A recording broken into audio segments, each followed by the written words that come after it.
Joaquín, esta jugada de ajedrez de la llegada de Zelaya a la Embajada de Brasil, hay quien dice que la llegada de Zelaya a Honduras bajo este método y con ese destino va a acelerar la solución en Honduras.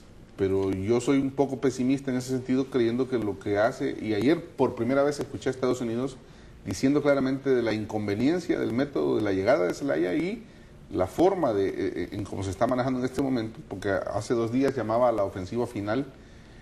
Desde tu punto de vista, esta forma, la entrada, su destino, la llegada a la Embajada de Brasil, ¿acelerará la solución o complica la búsqueda de una solución? Bueno, ya lo estamos viendo, pues ya en este tema no hace falta especular, porque ya llevamos una semana de ver lo que ha pasado tras la llegada de Zelaya a Tegucigalpa.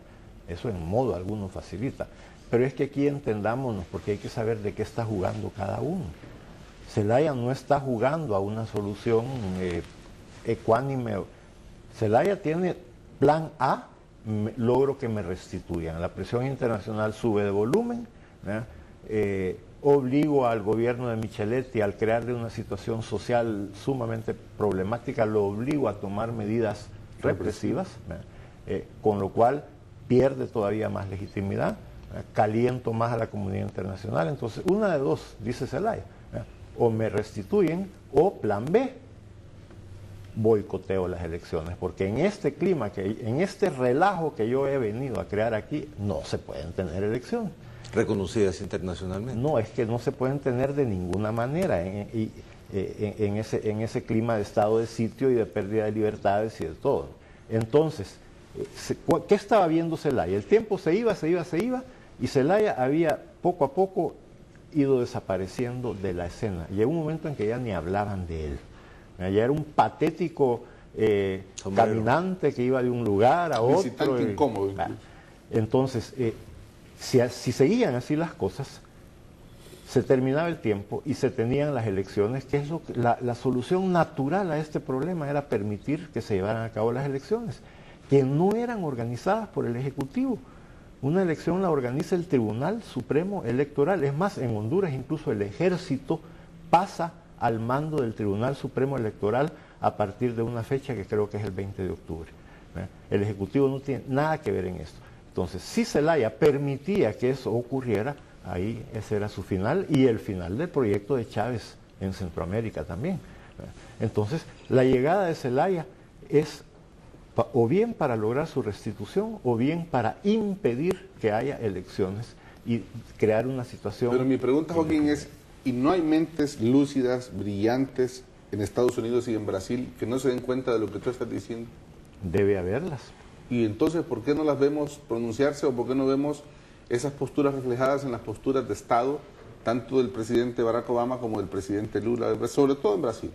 Eso se los tendría que preguntar a ellos, Jorge, porque realmente aquí lo que pasa es que hay un montón de juegos de intereses, de grupos de poder y todo, y tampoco es extraño ver errores terribles de cálculo. En el caso de los Estados Unidos no hay una sola vez que le atinen a valorar adecuadamente la viabilidad de algo.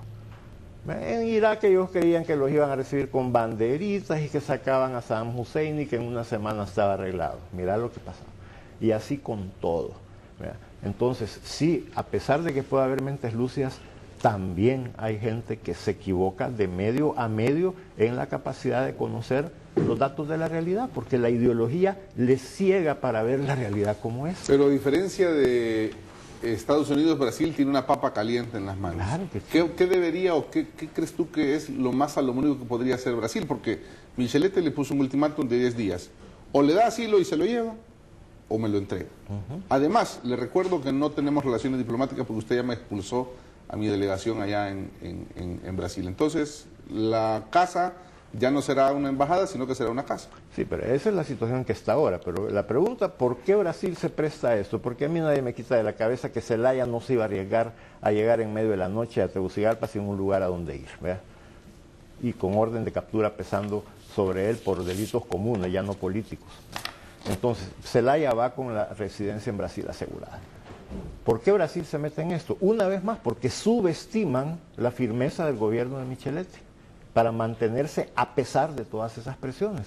Entonces probablemente el cálculo era, llega Zelaya y la presión internacional sube de tal manera en favor de un diálogo conducente a la restitución de Zelaya que esto se resuelve en una semana.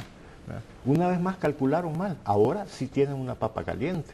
Y yo creo que Brasil lo que debiera hacer, en vez de seguir cometiendo errores para defender un error inicial, es ir buscándole salida a esto. Como algunos gobiernos, Canadá, Estados Unidos y varios otros, han empezado ya a matizar su posición que hasta ahora había sido pétrea e intransigente. Eso es lo que tiene Brasil que empezar a hacer también. Bueno, la verdad que el programa está muy interesante, pero el tiempo siempre es nuestro peor enemigo. Gracias, Rafael Castellanos, por tu visita de hoy. Con mucho gusto. Gracias por invitarme. Y veo que estás muy actualizado de las noticias en Honduras y lo que está pasando aquí también. Gracias, Julio. Gracias. Muy amable y gracias por tus comentarios. A ustedes les ofrezco este programa a nombre de Telecorporación Salvadoreña como un insumo para que saquen sus propias conclusiones. Y les garantizo que tendremos más elementos, más investigación. Este es el tiempo y lo digo con una gran satisfacción.